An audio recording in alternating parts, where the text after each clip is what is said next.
Hey guys, did you know that Heavy is the weakest class in the game and that Light needs a nerf? Wait, hold on. Actually, I'm hearing that Light is severely underpowered and Heavy is overpowered. Wait, now I'm hearing that Medium was actually both Light and Heavy all along, and that all classes are an illusion to keep us divided, and I think I'm going crazy and I'm seeing lock bolts in my dream. Hey everyone, I got a bit of a different video for today. We're going to be talking about balance in the finals, and why it seems like everyone has a different opinion, and why nobody can agree on what is actually powerful or not. I want to preface this by saying that I try to keep my content on the channel pretty positive and educational, meaning that this is not a doom and gloom video, so if you were hoping for that, sorry. I was prompted to make this video because the conversation around this game and balancing has really taken off with the latest patch, and honestly, I wanted to weigh in a little bit. I've been playing this game since the open beta as both a noob, then a casual from seasons 1 to 2, and then as a more competitive focused player from seasons 3 to 5. So I've been in the position of about 99% of the player base at some point in my time in the finals. So hopefully I can represent all of them fairly well. But before I start talking, I want to ask that before you comment, I want you to finish the video first, because I might just address what you're thinking later on. Okay, great. Now let's get started. The finals has always had this shadow looming over it for the longest time. The shadow of balance changes. And understandably so. We have to remember this game is a new take on the FPS genre, and it doesn't really have anything to base itself on in terms of balance and meta. It's a weird mix of Battlefield, Rainbow Six, Apex, and Team Fortress 2 all mixed into one game, which obviously makes it very unique, but also hard to balance. And this isn't helped at all by the community being split on what kind of meta they think they want in the game, not to mention that there are some parts of the community that will just never be happy, no matter what you do. All this to say, it's a lot to deal with from a developer standpoint. This makes things difficult because, as a game developer, if you want to properly balance a game, you must understand what community you have. So let's take a look at the community of the finals. The community for this game is really interesting. We've got some pro player refugees from more hardcore FPS games like Apex, Siege, and even Overwatch, but they make up a minority of the community at this point in time. This group used to be a lot larger back in Season 1, but many of them left due to how imbalanced the game was at the time for the higher skill brackets. And a lot of them took their audiences with them. Then there were the casual players, which there were also definitely a lot of during this time. They also ended up going down in number because casual players will simply leave if they don't get new things frequently, and some of them even left when the larger creators that they followed went to go play other games. And some of them also probably left due to balancing issues as well. Now, many of you might not realize it, but Season 1 set the tone for how this game would be balanced in the future. Let me set the scene for you. It's Season 1. Nukes were running the meta, and RPG did 200 splash damage, and Dome Shield lasted around 10 seconds, I think. Mesh had a lot more health than it does now, Defib instantly revived you, and you could only hit fire and had no turn radius when you got hit with the stun gun, making it basically a free kill for any light who was halfway decent at the game and could capitalize on a solo player. So while all the classes had broken things in their arsenal, the main point to take away from this all was that none of these things that were good really required any skill, and they weren't very fun to play against. We're going to get into this more later, but just remember that for now. And so Embark began to nerf things. This was all in favor of making it so that individual skill expression was the thing that mattered the most, because too many things that simply didn't require much skill or thought were the things that were the best.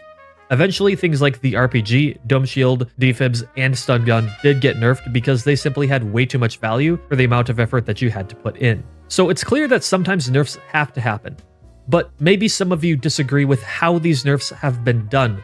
Maybe you think that the game should be focused more on the casual side, or maybe that it should be focused more on the competitive side. So let's explore that idea a bit more. Many people like to think that you have to balance the game only around the most competitive or the most casual of players, and that there is no in between.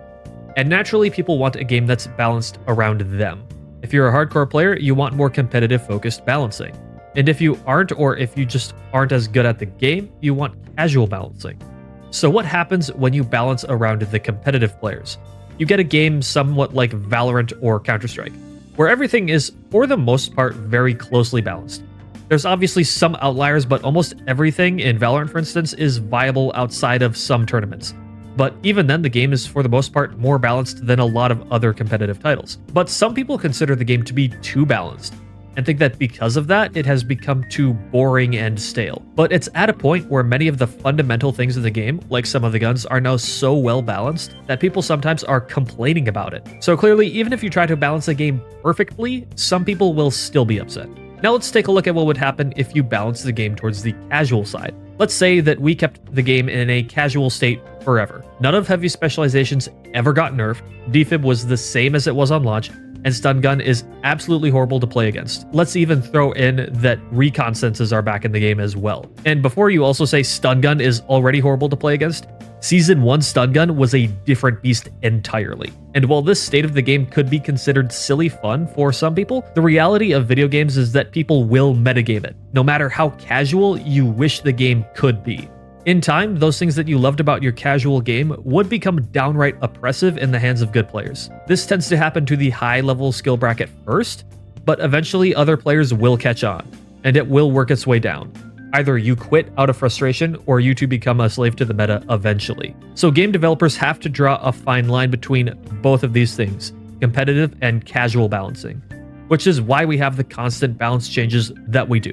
So if we've now discussed that a game is going to have balance changes in the modern day video game market, and that balancing the game is going to require a balance between casual and competitive to retain the most amount of players possible, we should now take a look at how this is at work in the finals specifically. And to do that, we have to take a look at the different skill brackets and understand what their point of view is on balancing. When we want to try to balance something, we have to figure out whether it's actually overpowered or if it's simply a skill issue. And if it is a skill issue, do enough people think that it is overpowered to warrant a nerf for it anyways? Let's start with balancing in the low skill brackets. Now here's maybe a hard truth for some of you to come to terms with. All of you in the low elo are all equally bad at the game, and everyone thinks that everything else that kills them is overpowered. The problem at these levels is quite literally yourself and your own skill, and possibly your inability to adapt. In some of these levels, people think that something like the flamethrower or the sledgehammer is stupidly OP because those are some of the easiest weapons to use, and when two people who can't aim and have terrible positioning fight each other, the one with the loadout that takes the least effort and skill is going to win. That's not to say that the flamethrower and sledgehammer are as bad, but a lot of people in this low elo think that these are the best weapons in the game. But here's where things get interesting. When you start getting to the mid-levels of the game, people start getting better with their mechanical skill. But these players don't have teamwork and positioning down yet, which in turn makes them easy prey for the light class. And while lights in this category also end up being within this mid-skill bracket, because their class is specifically meant to punish people who are out of position, they tend to have a bit of an advantage in this elo. But when we get to high elo, where people have not only perfected their mechanical skill, but also their teamwork and positioning, this is where light becomes much harder to use, and medium and heavy become much better. So which of these groups do we balance around? Obviously not the low skill bracket, as we can't balance around the lowest common denominator. So that leaves us with the mid and high levels. Embark is trying their best to please both of these groups. Now, let me explain. Regardless of your personal opinions on it, let me showcase how this was done in the latest update, whether you agree with these changes or not. Charge and Slam, something that was only really an issue against the mid-level group of players, totally gets nerfed. Pro players never use this spec in tournaments because they would rather opt to go for ones that have more team play potential, such as Mesh or Winch. This nerf was clearly not for high elo, but more for that mid-level of elo. If they wanted to try and balance this around high elo, they would have actually buffed it, but they didn't. Now we take the changes made to the plug meta. This was something that high-level players were using to steamroll other teams in their games. The idea is basically to go for as many boxes as you can and deposit them to get that guaranteed cash. And after that, you have multiple chances to go and steal the cash from a different team again. But mid-level players don't do this. They wait patiently for their cash box, deposit it, and then vigilantly guard their cash out station until it's completed. So this nerf targeted the high-level skill bracket of the game. With these two examples, we can see that Embark is splitting their priorities, sometimes with mixed feedback. So then I ask the question, what do we balance around?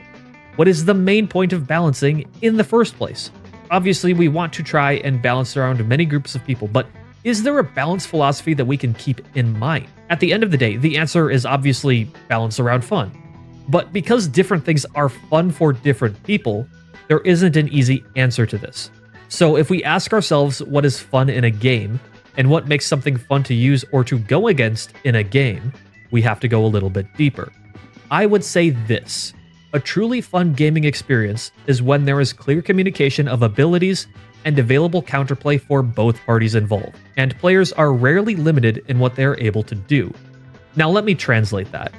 An example of an ability that has clear communication is Mesh Shield.